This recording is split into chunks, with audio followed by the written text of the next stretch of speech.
আমরা একটু বলি যে আমাদের কাছে মনে হচ্ছে যে নির্বাচন সংস্কার মানে কিছু বলা হচ্ছে যে কিছু যৌক্তিক সংস্কার করে যদি নির্বাচনটা না দেওয়া হয় তাহলে বিএনপি যখন ক্ষমতায় আসবে বা অন্য কেউ যখন ক্ষমতায় আসবে তারাও আসলে একই সরকারের সমান ফেসিস্ট হতে পারে, গত সরকারের সমান।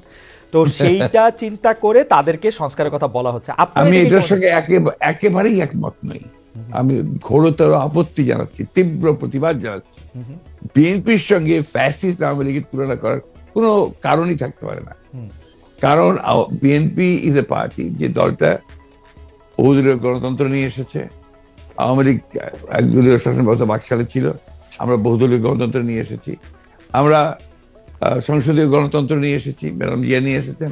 আমরা তত্ত্বাবধায়ক সরকার বিধান পাশ করেছি পার্লামেন্টে, এবং আমাদের কাছে ফ্যাসিস্ট আবার এখন পর্যন্ত তো প্রশ্নই উঠতে পারে না। আমাদের যে পার্টির স্ট্রাকচার, আমরা যে কাজ করেছি, সেগুলো সমস্ত গণতন্ত্রের পক্ষে গেছে। এবং 14 বছর লড়াই করেছি তো ফ্যাসিস্ট হওয়ার জন্য নয়, গণতন্ত্রকে প্রতিষ্ঠা করবার জন্য। সুতরাং এই কথাগুলো যখন বলা হয়, তখন এই কথাগুলো আমার কাছে মনে হয় যেটা আপনার শুধুমাত্র হয় কথার কথা বলার জন্য বলা হয়, অথবা বিএনপিকে আপনার ছোট করে খাটো করে দেখানোর চেষ্টা করা হয়।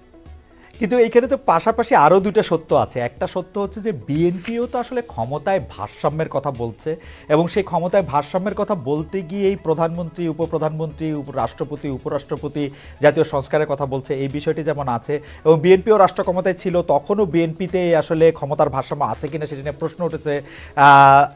আবার আপনি যদি আমাকে অনুমতি দেন, আমি বলবো যে বিএনপির একজন খুব গুরুত্বপূর্ণ শীর্ষস্থানীয় নেতা জনাব মওদুদ আহমেদ, আমি তাকে কোট করছি, তিনি লিখেছিলেন, আমরা ক্ষমতায় গেলে বিএনপি সাফল্য হবে আরও কম, কারণ দলটির শাসন কৌশলে কোনো উন্নতি হয়নি, দলটিতে নেই কোনো আত্মোপলব্ধি এবং আত্মসংশোধন শব্দ দুটির অস্তিত্ব। অর্থাৎ এরকম কথা কিন্তু আছে। মওদুদ আহমেদের কথাই যে আপনার চূড়ান্ত কথা তা তো নয়। জি, মওদুদ আহমেদ তার দৃষ্টিকোণ থেকে তিনি ওই কথাগুলো বলেছেন। আমি তো মনে করি যে কথাগুলো সঠিক নয়। বিএনপি একটা পার্টি, যে পার্টিটা আপনাকে গণতন্ত্রকে রিইন্ট্রোডিউস করেছে, মাল্টি পার্টি সিস্টেম ইন্ট্রোডিউস করেছে, আগে আমি বললাম, আর রিপিট করতে চাই না। তো বিএনপিকে ওই দলের সঙ্গে বা ভাই দলের সঙ্গে তুলনা করাটাকে আমি মনে করি এটা একটা সঠিক তো নয়। আমি মনে করি এটা একটা উদ্দেশ্য প্রণোদিত। আচ্ছা, আরেকটি ব্যাপার, সেটি হচ্ছে আমার আগেকার প্রশ্নের সাথে সম্পর্কিত, যে গণ অভ্যুত্থানের মুখে শেখ হাসিনার দেশ ছেড়ে পলায়ন, আওয়ামী লীগের নিষ্ক্রিয়তা এক ধরনের, মানে আওয়ামী লীগ দেশের রাজনৈতিক প্রেক্ষাপট থেকে বাদ হয়ে গেছে। কেউ কেউ আমাদের মিডিয়ার ভাষায় কেউ কেউ বলছেন যে একটা -1 হয়ে গেছে। অন্তর্বর্তী সরকারকে নিয়ে কোনো -2 সংখ্যা কি আছে? কেন এই প্রশ্নটি উঠছে সেটিও আমি বলি, যেটা কিছুটা আপনি আগেই প্রশ্ন করেছেন যে আওয়ামী লীগ আমলে কিন্তু আমরা দেখেছিলাম যে বেগম খালেদা জিয়ার চিকিৎসার জন্য বারবার বলা হচ্ছিল, কিন্তু 3.5 মাস পরেও বেগম জিয়া এখনও দেশে আছেন, তারেক রহমান সাহেব এখনও দেশে ফিরেন নাই। তো এইটার ক্ষেত্রে কি -2 কোনো আশঙ্কা আপনাদের মধ্যে রয়েছে কিনা অন্তর্বর্তী সরকারকে নিয়ে?